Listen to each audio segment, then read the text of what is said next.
Before Hugh, when Heather was still a young woman and unmarried, she had an affinity for one of her closest friends. They were both 19 at the time. A youthful passion it was, something that went on to haunt Heather's dreams. She wondered at many empty intervals if she should have followed after her dear Sally instead of falling into expectation. But this was not to say that she didn't love Hugh. No, she did, with every fiber of her being. They had a lovely little life together, till the war fragmented it. It did millions of other lives. She decided she must follow him to war, leaving their 2 children in care of distant relatives in the countryside. Hugh, I swore I would always follow you on the day we married. I would not break that vow for anything, Heather said when he was surprised to find her among the corps of nurses in the army hospital. He and a friend had delivered a fellow soldier into her care. My wife? My little bird? Truly be you, or am I imagining it all? Hugh asked, his eyes going wide, making him look much more like their little son. Yes, it's me, Hugh, she reassured him. He seemed stunned to see her there in a nurse's uniform. His Heather, his angel. My darling, I'm glad to see you, but I wish you hadn't come here. It's dangerous. I'd risk everything to see you safe. I couldn't stay home for this war and wait. My nerves were on a razor's edge. And what of the children? Where are they? Helen and Antony are with my cousins in the Midlands. You know, the ones with that beautiful farm. My cousin has 3 of her own children still living there. They will be safe and well occupied, I'm sure. I only hope this was the right decision, Heather. I was a midwife in the village. I thought I could easily become a nurse and save lives on the front lines. Hugh withheld the tears gathering in his dark eyes. He was proud of his wife, remembering how passionate she was over protecting the lives of others. Yes, her people needed her here more than anywhere else. Maybe her cousin immediately saw that, since her eldest son had been drafted. The bloody war had dragged on for almost 2.5 years already. It was early 1917. Hugh considered himself lucky to have survived so far. Many of his closest friends had already died or else been sent home to England. We've lost far too many good men in this mindless conflict. God willing, this war will be over before the end of the year. I hope to spare you the horror, sweetheart, Hugh said to Heather, who saw in his eyes how tormented he was. He'd never tell her why. He wouldn't burden her with that dark truth. It was a locked corridor inside his mind, an iron vault with barbed wire surrounding it. He refused to show Heather that ugly hurt. It was destined to die right along with him. Heather ran to her soldier and hugged him close to her. She knew somehow what he refused to tell her. Maybe it's selfish of me, but I'm glad you're here, Heather. Knowing you're so close will inspire me to fight all the more fiercely.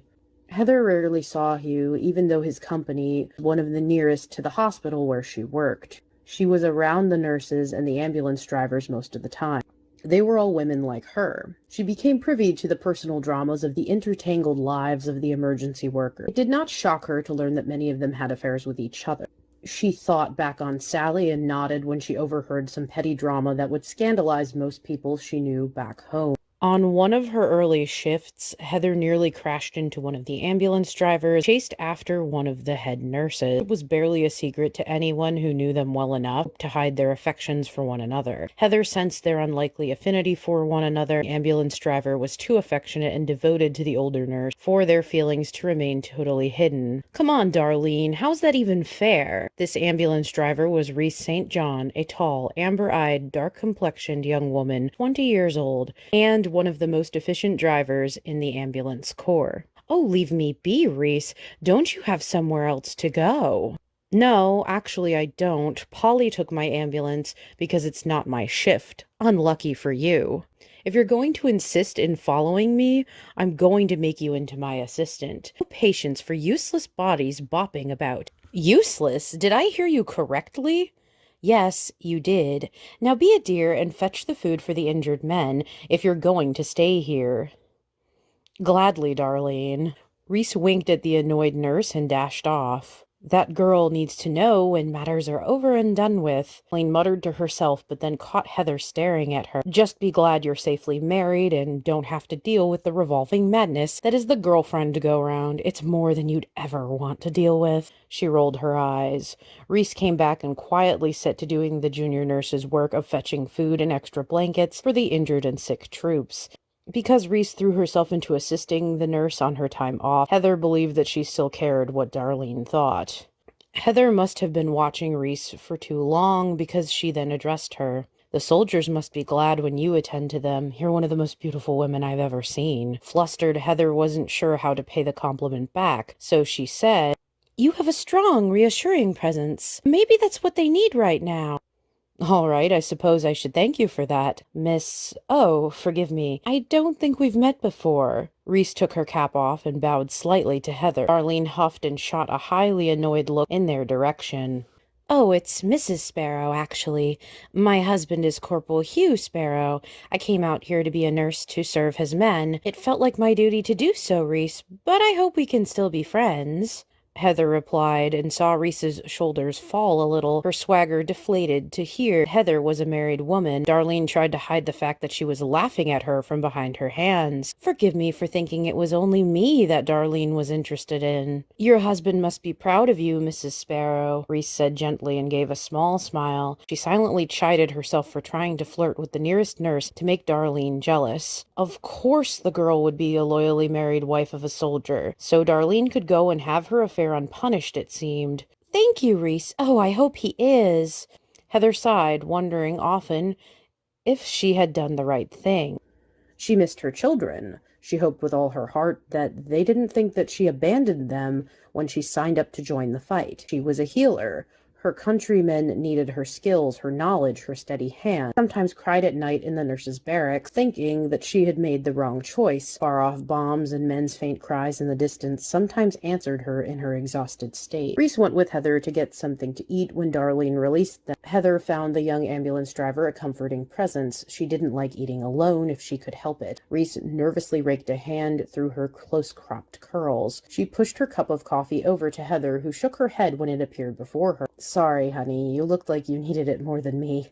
I can't sleep worth a damn anyway. I have another shift tonight when Polly gets back," Reese said, watching as Heather nearly fell asleep sitting up, dreaming of what peacetime could bring. She could hear her children's laughter in the other room, and Hugh speaking softly to her. She was still having breakfast in their small home, her own kitchen, at her own table.